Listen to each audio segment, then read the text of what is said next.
Opiniões. Uma das coisas mais levadas em considerações na nossa sociedade, principalmente no mundo dos jogos.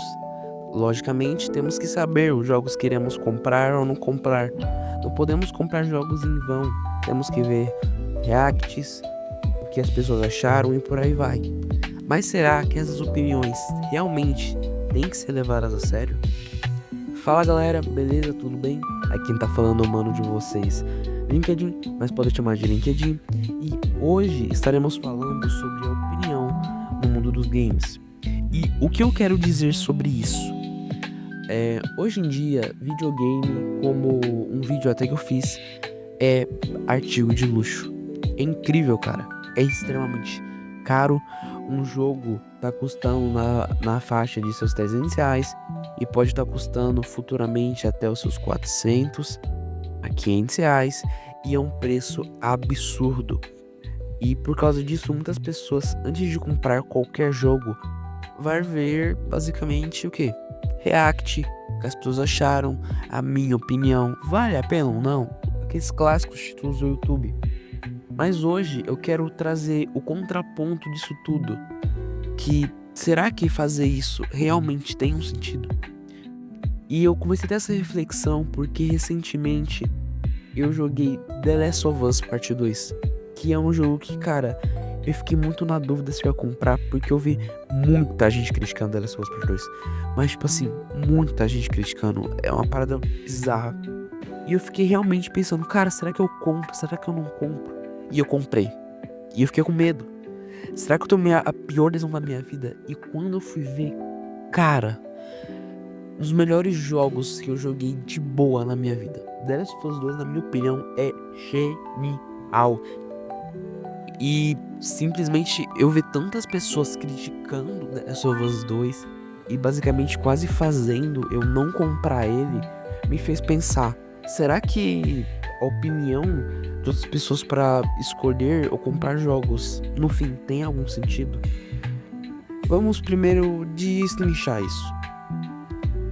Lógico que na hora de comprar um jogo hoje em dia, temos que levar em consideração o preço e principalmente o que as pessoas acham dele, já que basicamente tem vários jogos que você acaba querendo comprar, mas no fim acabam não valendo a pena e acaba sendo só um dinheiro jogado fora. Entre contraponto, você tem várias pessoas criticando jogos que simplesmente nunca chegaram a jogá-los, ou por falar que meramente é lacração, como foi o caso de The Last of Us Part 2, onde muitas pessoas falaram que o fato dela ser lésbica é lacração, sendo que ela é lésbica desde o The Last of Us Part 1, para hoje em dia muita gente descobrir isso agora, cara. E simplesmente eu acho que o principal ponto é que depende de quem você tá vendo e do que você vai levar em consideração a sua opinião. Eu recomendo que na hora de você tentar comprar um jogo que você nunca jogou, tente, em vez de ver vídeo no YouTube, perguntar para algum amigo que você sabe que jogou, descobrir a opinião dele. Vai num IMDb, um Rotten Tomatoes, na verdade não, Rotten Tomatoes não, cara, é IMDb, e eu vou deixar na tela outro nome porque eu esqueci. E basicamente vai em sites de avaliações de jogos, procurar uma nota legal, ver os jogos que o público mais adora, tá entendendo? Eu recomendo sinceramente que você faça isso, porque as pessoas hoje em dia, cara, a galera ignora. Chega a ser bizarro. Você vai lá, você tem diversos, imensos jogos, mas simplesmente as pessoas vão criticando, ao ponto que quando você vai comprar, você desanima. Por que isso eu recomendo que você vai lá, vai no site de avaliação, procure as avaliações, porque aí você vai ver uma avaliação mais em geral. É legal pra você ficar vendo a opinião de outras pessoas em si e já ter uma noção se esse jogo vai ser bom ou ruim. Pelo menos foi esse critério que eu levei e eu acho que, sinceramente, foi uma bela escolha que eu fiz. Agora, o outro ponto que eu queria falar é a opinião que as pessoas dão. Cara, hoje em dia, no mundo dos videogames, muitas pessoas criticam jogos simplesmente por jogar sem levar em consideração isso. eu acho que um dos principais pontos é a cultura woke. Porque, vamos concordar, a cultura woke existe? Ela existe. Falar que ela não existiu ou nunca existiu é completamente mentira. Só que ela, querendo ou não, ela existe, entre aspas, na teoria, pro bem. Porque pessoas que são racistas, preconceituosas, homofóbicas, elas não vão parar de ser automaticamente. Você tem que ter um processo, você vai ter que pegar essas pessoas, começar a colocar esse tipo de coisas de sexualidade, racismo, etc., no dia a dia delas. Só que, por outro lado, o ponto é colocar esses tipos de preconceito no dia a dia das pessoas para evitar eles não significa que você vai ter uma forçação de barra deles. Um exemplo próprio dito é o The Last of Us 2. Em nenhum momento o jogo ele tenta colocar a Abby, não, a Ellie como se fosse uma personagem extremamente feminista que luta pelos direitos e que toda hora fique falando Max-Plain. Não, a Ellie só é lésbica e ponto. Você tem aquela cena do preconceito que acaba tendo e é isso. O jogo ele é muito mais focado em outros pontos do que a sexualidade da Ellie. E sinceramente eu gosto dessa mecânica. Você mostra o que acontece, o porquê acontece e trata isso como normal. E não quer dizer que você vai focar o jogo inteiramente só sobre isso. Agora, para ser mais específico, uma série da cultura pop que faz isso é Velma. Para quem nunca viu Velma, recomendo que não continue não vendo. E é uma série simplesmente deturbada.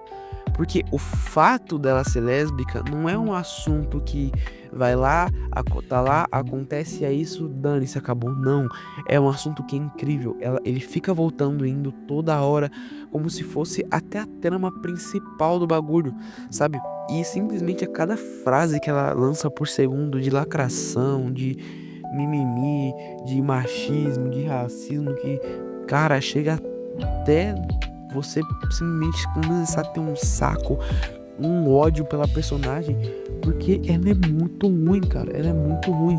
O fato de um personagem ter uma sexualidade, ele tem que ser tratado de uma forma normal, neutra, sem necessariamente ter uma grande importância na sociedade, como uma pessoa hétero em qualquer tipo de obra. Ela é hétero e é isso, e ponto. Agora, porque uma pessoa lésbica ou gay não é colocado como ela é isso e ponto, e fica voltando nessa mesma tecla toda hora. Eu até entendo você falar dos preconceitos, a sociedade, como as pessoas encaram isso, mas não significa que é um ponto pra ficar voltando toda hora. E por que eu tô dizendo tudo isso? Porque muitas pessoas simplesmente se apegaram tanto ao ponto de ter qualquer tipo de relação que começam a pegar cultura woke para simplesmente espalhar meramente preconceito, onde em vez de você ver a obra e criar suas conclusões, você vai lá e critica ela meramente só por ter um personagem ali que tem uma sexualidade diferente da sua. Isso é muito tosco, cara, porque você cria aquele contraponto que a cultura woke ela é necessária e ao mesmo tempo que ela tem seus problemas quando você tem essa forçação de barra. Mas não significa que tudo é forçação de barra. Não significa que tudo é sem sentido. Lógico que tem muitas coisas que não fazem a menor lógica, mas não quer dizer que tudo é assim. E é muito bizarro você parar pra pensar que vão ter pessoas simplesmente parando de ver certas obras só por falta de sexualidade. E isso é muito paia. Então melhore, sinceramente. Então lembre, coloque essa coisa na sua cabeça. Lógico que a cultura woke existe. Lógico que vai ter muitas obras que vão ter uma forçação de barra que sim, é muito, muito chato. Mas não significa que toda obra é assim. Não significa que toda produção artística que tem uma personagem lésbica é necessariamente assim. Mas, e aí? O que você acha disso? Qual é a sua opinião? Você acha que eu tô certo ou você acha que não? Você realmente acredita que todas as obras estão falando só sobre preconceito cultural woke? Qual foi a obra feminista que você viu aí que mais acabou com a sua vida? Qual, na sua opinião, os maiores problemas da indústria? Qual o problema principalmente de opinião? Será que a opinião das pessoas realmente tem que levar a sério? Pra mim, não. Porque, sinceramente, com tanta gente espalhando preconceito por aí, misturado de opinião, eu nem sei se isso pode ser considerado uma opinião. Mas é isso. A gente se vê na próxima. Fui, falou, tchau.